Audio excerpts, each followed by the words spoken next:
হত্যাকাণ্ডের বিচার বাংলার মাটিতে হতে হবে, এটাই আমাদের একমাত্র আওয়াজ ইনশাআল্লাহ। আসসালামু আলাইকুম ওয়া রাহমাতুল্লাহি ওয়া বারাকাতুহু। আলহামদুলিল্লাহ, দেখেন একই তো মানুষ, চেতনা, চেতনা।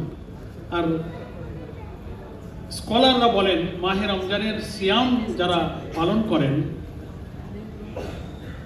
সকাল থেকে দুপুর পর্যন্ত শরীরটা একরকম যায়। আজকে জাতীয় সংসদে আলোচনা ছিল, আমি আমার আলোচনায় এই প্রসঙ্গটি এনেছি যে এই হত্যাকাণ্ডের বিচার বাংলার মাটিতে হতে হবে, এটাই আমাদের একমাত্র আওয়াজ ইনশাআল্লাহ। এই শহীদের রক্ত পড়েছে যে জমিনে, এই জমিনে আল্লাহর দ্বীনের জন্য উর্বর হয়েছে, ইনশাআল্লাহ আল্লাহর দ্বীন এই জমিনে কায়েম হবে, এটাই আমাদের প্রত্যাশা। আপনাদের সবাই সুস্বাস্থ্য কামনা করে কথা শেষ করছি। আসসালামু আলাইকুম।